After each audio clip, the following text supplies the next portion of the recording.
پڑھ لیں تو اسے پہچان لیں، شاید وہ واپس آئے۔ پھر جب وہ اپنے باپ کے پاس لوٹے تو بولے اے میرے ابا جان، آئندہ ہمارے لیے غلہ ممنوع ٹھہرا دیا گیا ہے، لہٰذا تو ہمارے ساتھ ہمارے بھائی کو بھیج بنیامین کو تاکہ ہم غلہ لائیں، اور بے شک ہم اس کے محافظ ہیں۔ اب دیکھیں انہوں نے یہ کیوں کہا؟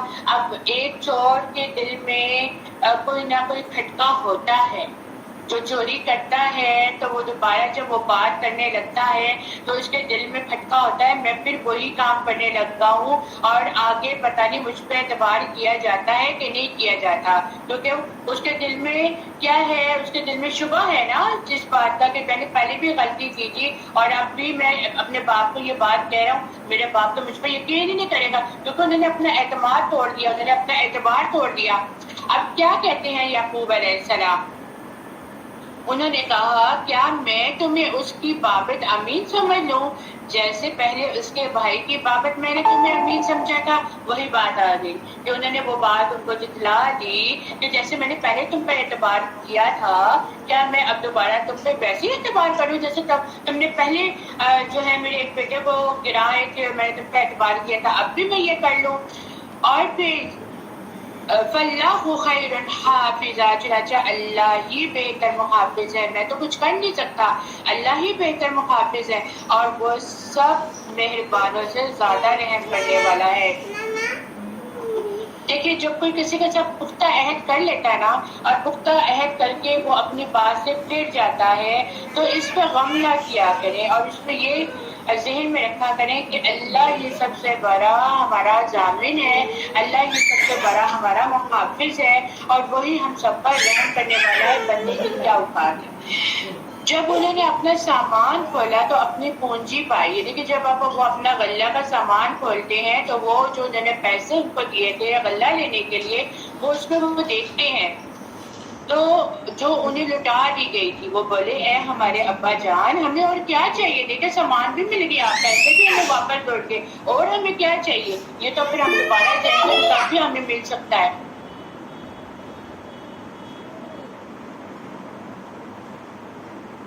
اور ہم اپنے اہل و عیال کے لیے غلہ لائیں گے اور اپنے بھائی کی حفاظت کریں گے، اور ہم ایک اونٹ کا غلہ زیادہ لائیں گے، یہ غلہ ملنا تو بہت آسان ہے۔ یعقوب علیہ السلام نے کہا میں اسے تمہارے ساتھ ہرگز نہیں بھیجوں گا حتیٰ کہ تم مجھے اللہ کا پختہ عہد دے دو کہ تم اسے ضرور میرے پاس لاؤ گے، سوائے اس کے کہ تم گھیر لیے جاؤ۔ اب وہ ان کو یقین نہیں ہے، پھر بھی وہ اللہ کا پختہ اللہ کی قسم کھا کے کہتے ہیں کہ مجھ سے وعدہ لو، اللہ کا وعدہ لو کہ تم واپس اس کو لے کر آؤ گے۔ پھر جب انہوں نے اسے اپنا پختہ عہد دے دیا تو وہ بولا جو کچھ ہم کہتے ہیں اللہ اس پر ضامن ہے، کہ اللہ ہی اس کا وکیل ہے، اور اس نے کہا اے میرے بیٹو تم ایک ہی دروازے سے داخل نہ ہونا بلکہ متفرق دروازوں سے داخل ہونا۔ اب دیکھیں اولاد تو ان کی بھی وہ بھی تھی، اولاد یہ بھی ہے، اب کوئی باپ اپنی اولاد میں فرق نہیں کرتا، بے شک وہ دو ماؤں میں سے تھے، اور لیکن وہ جو باپ ہے، باپ کی تو ساری اولاد ایک جیسی ہوتی ہے۔ اب ان کو یہ تھا کہ میرے یہ بچے بھی جو ہیں ماشاءاللہ خوبصورت ہیں، اونچے کاٹ کے ہیں، چوڑے جسموں والے ہیں، خوبصورت ہیں، حسین ہیں، تو وہ ایک دروازے سے داخل نہ ہو بلکہ الگ الگ دروازے سے داخل ہوں۔ کیونکہ اور میں تمہیں اللہ کے حکم سے بھی کفایت نہیں کر سکتا، حکم تو اللہ ہی کا ہے، اسی پر میں نے توکل کیا ہے، توکل کرنے والوں کو اسی پر توکل کرنا چاہیے۔ اب یعقوب علیہ السلام نے ایسا کیوں کہا تھا؟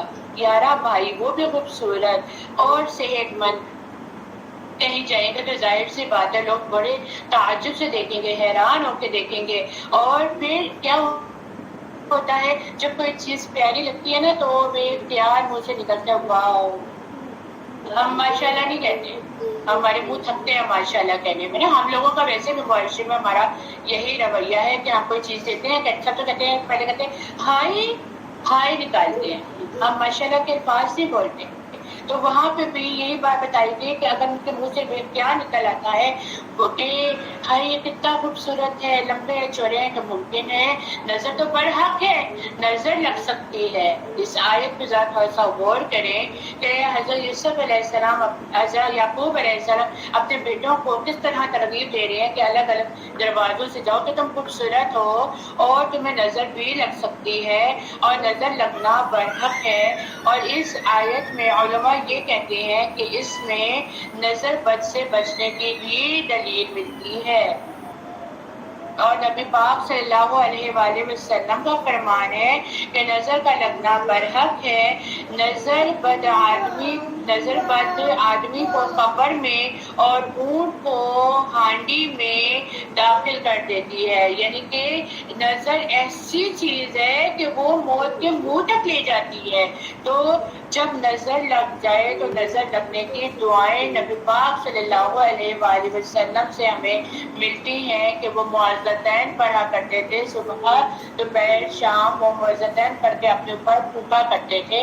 اور آپ لوگوں کو جو میں نے کتاب دی ہے یہاں پر مکمل طور پر نظر بد کی جو ہے وہ صحیح تفسیر سے نبی پاک صلی اللہ علیہ وسلم کی سنت سے ہر طریقہ لکھا گیا ہے، تو اس کو آپ ایک دفعہ پڑھ لیجئے گا۔ اور اگر کبھی ایسا نظر لگنے کا خدشہ ہو تو ہم نظر بد کی بجائے کہ تعویذ دھاگوں کا استعمال کریں، بہترین یہ ہے کہ معوذتین کو پڑھیں، پانی میں دم کر کے اس کو پی لیں اور دم ڈال دیں۔ اور جب وہ داخل ہوئے جہاں سے ان کے باپ نے ان کو حکم دیا تھا اور انہیں اللہ کے حکم سے ذرا بھی نہیں، اور انہیں اللہ کے حکم سے ذرا بھی نہیں بچا سکتا تھا، مگر یعقوب کے دل میں ایک حاجت تھی جو وہ پوری کر چکا، اور بلا شبہ ہماری تعلیم دینے کی وجہ سے وہ صاحب علم تھا، لیکن اکثر لوگ علم نہیں رکھتے۔ حضرت یعقوب علیہ السلام کو ساری بات کا پتہ تھا، اللہ سبحانہ تعالیٰ نے انہیں علم کے ساتھ حکمت بھی دی تھی، اس کے عوض انہوں نے یہ بات کہہ دی کہ بھئی آپ لوگ ایسا کرنا، ان کی جو دل میں خواہش تھی کہ تم لوگ اس طرح کرنا تو زیادہ بہتر ہوگا، اور اگر تم نہیں کرو گے نقصان اٹھانے والے تم ہی ہو جاؤ گے۔ اور جب وہ یوسف کے پاس پہنچے تو اس نے اپنے سگے بھائی بن یامین کو اپنے پاس جگہ دی اور کہا بے شک میں تیرا بھائی ہوں، لہذا اس کا غم نہ کر جو کچھ وہ کرتے رہے ہیں۔ اب کیا ہے، تیرے بھائیوں کے پاس تھے بن یامین، جب ملے تو یوسف علیہ السلام نے ان کو تسلی دی کہ میں ہی تمہارا بھائی ہوں، تم غم نہ کرو، تم افسوس نہ کرو، جو ہو چکا وہ ہو چکا۔ یہی معافی کرنے کا جذبہ ہوتا ہے ایک مومن میں۔ غلطیاں ہو جاتی ہیں، ہر ایک سے ہو جاتی ہیں، اب اس غلطیوں کو لے کر بیٹھے نہیں رہنا چاہیے، اس کو لے کر رگڑتے نہیں رہنا چاہیے، بلکہ اس کو جو ہو گیا سو ہو گیا، اس کو درگزر کر کے آگے بڑھ جانا چاہیے۔ اور یہاں پر بھی ہمیں یہی تعلیم یوسف علیہ السلام سے ملتی ہے کہ معاف کرنے کا جذبہ اپنے دل میں رکھیں، اپنے دل سے سارے بغض سب کینہ وغیرہ کو نکال دیں، جبکہ خالی منہ سے صرف کہہ دینا کافی نہیں ہوتا، جبکہ آپ کا دل پاک نہ ہو۔ اور جب ہم ان باتوں کو چھوڑ دیتے ہیں نا تو کبھی بھی ڈپریشن نہیں ہوتا۔ دیکھیں انسان ہے، گھروں میں بہت سے معاملات ہو جاتے ہیں، اور جب گھروں میں معاملات ہو جاتے ہیں تو اس پر کیا ہے، بہت بڑا دل کرنا پڑتا ہے، بہت درد و در سے کام لینا پڑتا ہے، اور دل کو بڑا کر کے ہر چیز کو اللہ کے حوالے کر دینا چاہیے۔ جب اللہ کے حوالے کر دیتا ہے نا انسان تو پھر انسان کے دل سکون آ جاتا ہے، پھر وہ اپنے آپ کو ڈپریشن میں نہیں ڈالتا۔ اور اگر وہ نہیں کرتا ڈپریشن میں جب چلا جاتا ہے تو ظاہر سی بات ہے ڈائبٹیز کا مریض وہ ہو جائے گا، بلڈ پریشر کا مریض وہ ہو جائے گا، ہارٹ پیشنٹ وہ ہو جائے گا، ہر طرح کی بیماریاں وہ خود پہ لاحق کر لیتا ہے۔ لیکن آپ کے جو اپوزٹ ہیں، آپ کے جو برعکس ہیں، ان کو کوئی فرق نہیں پڑتا۔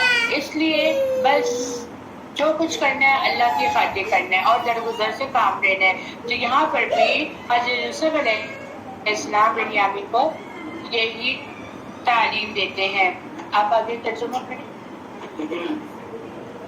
فلما جهزهم بجهازهم جعل سقاية في رحل أخيه، پھر جب انہیں ان کا سامان اسباب ٹھیک ٹھاک کر کے دیا تو اپنے بھائی کے اسباب میں پانی پینے کا پیالہ رکھ دیا۔